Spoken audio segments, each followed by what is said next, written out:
Circulatory system, परिसंचरण तंत्र। तंत्र कहने का मतलब ही होता है एक तरीके का जाल। ये जाल दो तरीके से हो सकता है, ओपन टाइप और close type. Open circulatory system यानी खुले परिसंचरण तंत्र में क्या होगा, जो ब्लड है वो हार्ट के थ्रू पंप होगा, हार्ट ब्लड को पंप करेगा, उसके बाद वो पंप होके बड़ी वेसल्स के थ्रू एक बड़ी कैविटी में इकट्ठा हो जाएगा, जिसको हम साइनस कहते हैं। ओपन सैक्स होती है, बड़ी बड़ी कैविटीज़ होती है ऑर्गेनिज्म के अंदर, उसमें वो ब्लड इकट्ठा होगा, फिर वहाँ से एक्सचेंज होगा, उसी में टिश्यूज़ डूबे रहेंगे और उसमें से फिर गैसेस एक्सचेंज होगा। ठीक है, ये ओपन टाइप हो गया। ये आप इसको ऐसे समझ सकते हैं, आप बड़ी पाइप के थ्रू पंप लगा के बड़ी पाइप के थ्रू आप ब्लड को इकट्ठा करते हैं किसी टंकी में, बड़ी टंकी में, तो वो ओपन टाइप का हो गया। उसके बाद हम आता है क्लोज टाइप का। क्लोज टाइप में क्या होगा, यहाँ भी हार्ट ब्लड को पंप करेगा, उसके बाद वो पंप्ड ब्लड वेसल्स के थ्रू जाएगा, बहुत सारी वेसल्स होती है, उसके थ्रू ये ब्लड सर्कुलेट होगा पूरी बॉडी में। यहाँ पे एक चीज़ ध्यान रखने वाली बात है कि क्लोज टाइप में ब्लड हमेशा वेसल्स में ही बहेगा, हमेशा पाइप के थ्रू। जैसे आप घर में वाटर पाइपिंग कराते हैं, आप बड़ी टंकी से पानी लेते हैं, ठीक है, उसके बाद वो पानी छोटी छोटी पाइप्स के थ्रू बहता है। वो हमेशा, आप कभी घर में खुला पानी छोड़ते हैं, दीवारों पे अगर पाइपिंग हुई तो क्या आप उसको खुले फॉर्म में लेके जाएंगे किचन तक पानी को? नहीं। तो ये ओपन टाइप में, ये क्लोज टाइप में आपको देखने को मिलता है।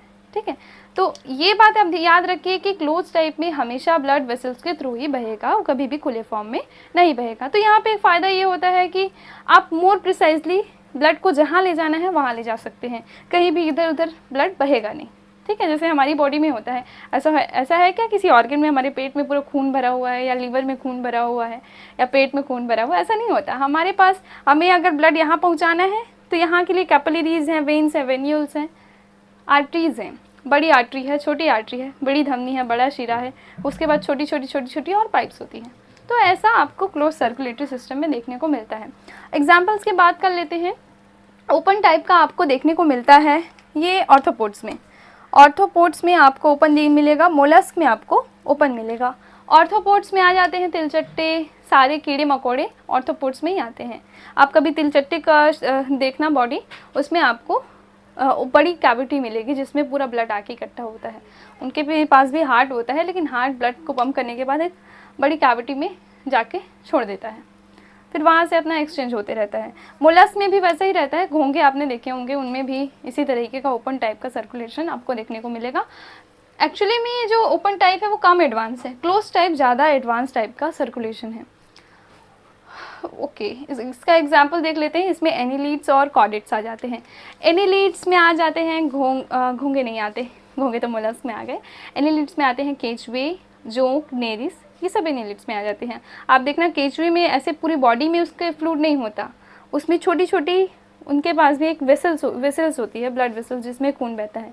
तो ये काफ़ी एडवांस है, जबकि एनिलीड्स बहुत नीचे की कैटेगरी है, फिर भी उनके पास एक एडवांस क्लोज सर्कुलेटरी सिस्टम देखने को मिलता है। उसके बाद आते हैं कॉर्डेट्स। कॉर्डेट्स में सारी मछलियाँ, फिशेस, एम्फीबियंस, रेप्टाइल्स, मैमल्स, ये सब आ जाते हैं। बर्ड्स भी इसी में आ जाते हैं।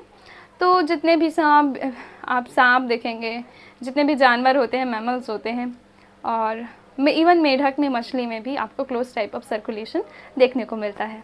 तो ये हो गई ओपन और क्लोज टाइप ऑफ सर्कुलेशन की बात।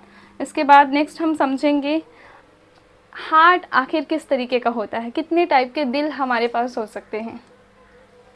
होप ये आपको अच्छे से समझ में आ गया हो, तो फिर हम नेक्स्ट की ओर मूव करेंगे।